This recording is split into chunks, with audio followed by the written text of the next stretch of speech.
तो दोस्तों आज बात करेंगे आपसे आशा पारेख के बारे में। आशा पारेख देखिए एक बहुत ही उम्दा कलाकार हैं और बहुत ही अच्छी एक्टिंग करती हैं। तो चलिए इनके बारे में बात करते हैं। आशा पारेख गुजराती हैं, ये तो आप सब लोग जानते ही होंगे। इनका जन्म देखिए 2 अक्टूबर 1942 को हुआ था।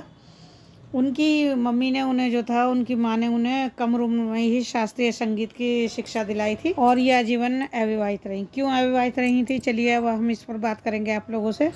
अपने ज़माने की देखिए ये बहुत ही दिग्गज अभिनेत्री थी। आशा पारेख ने अपने करियर में एक से बढ़कर एक फिल्में दी थी, ये तो आप सब लोग जानते ही हैं। पद्मश्री से लेकर दादा साहब फाल्के तक आशा पारेख ने कई ऐसे अवार्ड थे जो उन्होंने हासिल किए, और वो भी अपनी उम्दा एक्टिंग के बलबूते पर। आशा पारेख फिल्मों के अलावा और भी कई वजहों से चर्चा में रही थी।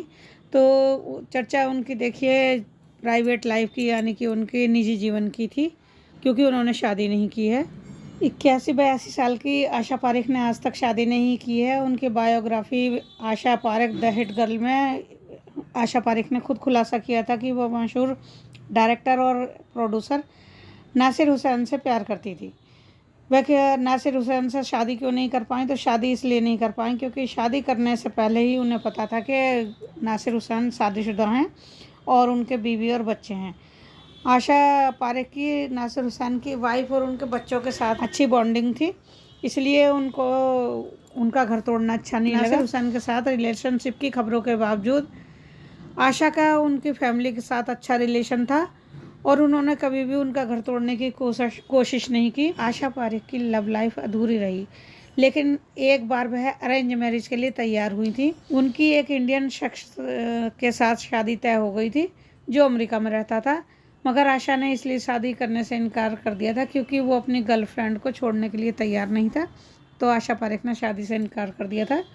ये खुलासा भी देखिए आशा पारेख ने एक एस्ट्रोलॉजर के कहने पर का बताया था। आशा पारेख का कहना था कि कई स्टार्स उनके बॉयफ्रेंड नासिर हुसैन के गुस्से से खौफ खाते थे, इसलिए उनसे दूरी बनाकर रखते थे और उन्हें प्रपोज करने में भी झिझकते थे। 1998 से 2001 तक आशा इतिहास में पहली ऐसी महिला थी जिन्हें केंद्रीय फिल्म प्रमाणन बोर्ड यानी CBFC के अध्यक्ष के रूप में नियुक्त किया गया था। हालांकि इसकी वजह से उन्हें काफ़ी विवाद भी झेलना पड़ा था। फायर, जख्म और एलिजाबेथ जैसी फिल्मों पर उनके फैसले ने देश को हंगामे में भर दिया था।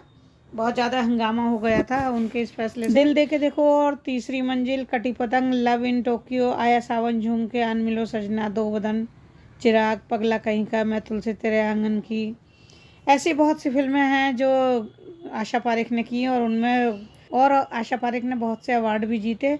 Padmashri, Dada Saheb Phalke award, film fair का life time achievement award, best actress का अवार्ड, ये सब आशा पारेख ने अपने नाम किए। आशा पारेख ने अपनी ज़िंदगी में सिर्फ और सिर्फ नासिर हुसैन से प्यार किया था और नासिर हुसैन से प्यार करने के साथ साथ उन्होंने फिर कभी किसी और की ओर नहीं देखा और उन्हीं के नाम से अपनी पूरी ज़िंदगी गुजार दी। आशा पारेख ने 1959 में आई फिल्म दिल दे के देखो से बॉलीवुड में कदम रखा था और उसी फिल्म की शूटिंग के दौरान उन्हें निर्देशक नासिर हुसैन से प्यार हो गया था। आशा पारेख का फिल्मी जीवन जितना सफल रहा था, उनकी प्रेम कहानी उतनी ही निराशा भरी रही थी।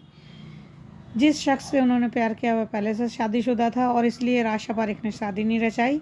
आप लोगों को शायद पता हो, नासिर हुसैन आमिर खान के अंकल हैं। नासिर हुसैन की शानदार शख्सियत पर आशा पारेख अपना दिल हार बैठती और उसके बाद उनके प्यार की कहानी सामने आई थी। सिर्फ वही एक ऐसे व्यक्ति थे जिनसे उन्होंने प्यार किया और उसके बाद किसी से प्यार नहीं किया और आजीवन कुंवारी रहीं। आशा पारेख से जुड़ा एक किस्सा बड़ा इंटरेस्टिंग है, आपको बताते चलें। हुआ यूँ था कि आशा पारेख से मिलने उनकी बिल्डिंग के बाहर लोग आया करते थे। उनमें उनका एक ऐसा फ़ैन भी आ गया था जिसने उनकी बिल्डिंग के बाहर ही डेरा डाल दिया था। जब बहुत दिनों तक ये आशा पारेख के लिए खड़े रहे और बैठे रहे और आशा पारेख घर से बाहर नहीं निकली, तो इस बिल्डिंग में रहने वाले कुछ लोगों ने इस फ़ैन को वहाँ से चले जाने को कहा, लेकिन इस फ़ैन ने उल्टा उन लोगों को धमकाते हुए चाकू दिखाया और कहा कि मैं आशा पारेख से शादी करने के लिए आया हूँ और मैं नहीं जाऊँगा। आशा पारेख इस बात से इतना घबरा गई थी कि वह घर के अंदर ही कैद हो गई थी। यह शख्स भारतीय नहीं था, चीनी था।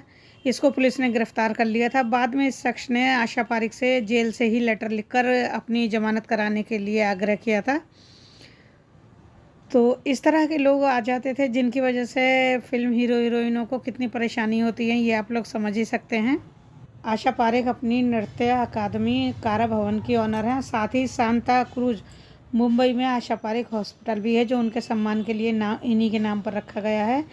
इन्होंने कई मानवीय योगदानों के कारण इस ख्याति को पाया है और अभी भी ये काफ़ी एक्टिव है और लोगों के लिए सराहनीय कार्य कर रही हैं। तो ये थे देखिए आशा पारेख के बारे में जानकारी। आप लोगों को कैसी लगी? अगर अच्छी लगी हो तो प्लीज़ ज़रूर चैनल को लाइक कीजिए, शेयर कीजिए और सब्सक्राइब कीजिए। और इसी तरह की और वीडियो देखने के लिए बने रहिए मेरे चैनल पर। चलिए मिलते हैं आपसे अगली वीडियो में, तब तक के लिए नमस्कार।